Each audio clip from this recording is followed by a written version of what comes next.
TN பாளையம் நோம்பி வீடியோவோட part 2 தான். நல்லா சாப்பிட்டு முடிச்சுட்டு கொஞ்ச நேரம் ரெஸ்ட் எடுக்கலாங்கிற மாதிரி இருக்கும்போது தான் அங்கே அந்த பழைய ₹1 காயின் டெலஃபோன் இருந்துச்சு. ஸோ அதை பார்த்துட்டு இருந்தேன். அதுக்கப்புறம் எங்கள் சித்தி தான் சரி எல்லாரும் வெளியே போகிறாங்க நீயும் வா அப்படின்னு சொன்னாங்க. கடைசியில் பார்த்தா போனது வந்து ஆற்றுக்கு.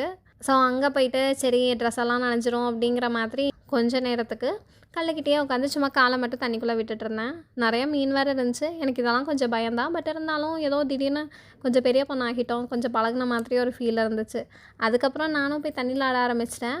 ஃபோன்லாம் மேலே இருந்துச்சு. ஃபோனை மேலே வச்சுட்டு எப்படிடா உள்ளே இருக்க அப்படிங்கிற மாதிரி தோணிகிட்டே இருந்ததுனால திரும்ப நான் வந்து கல்லையே உட்காந்துக்கிட்டேன். அங்கே எங்கள் அக்கா பையன் தான் நிறையா சிற்பி எல்லாம் தேடி தேடி எடுத்து கொடுத்துட்டு இருந்தான். அதுவும் ஒரு மாதிரி நல்லா இருந்துச்சு. எப்பவுமே போனால் நான் தான் இந்த மாதிரி கலெக்ஷன்ஸ் எல்லாம் பண்ணிகிட்ருப்பேன். இப்போ என்னமோ நான் வந்து அமைதியாக உட்காந்துட்டேன். ஸோ அவன் வந்து எனக்கு எல்லாத்தையும் எடுத்துகிட்டு வந்து தந்துட்டு இருந்தான். நானும் அதெல்லாம் பிடிச்சிட்டு இருந்தேன். வெயிலுக்கு ஆற்றுக்கு போனது செம ஜாலியாகவும் இருந்துச்சு.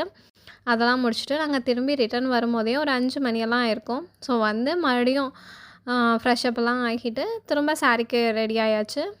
கம்பத்தாட்டெல்லாம் ஆடிட்டு இருந்தாங்க.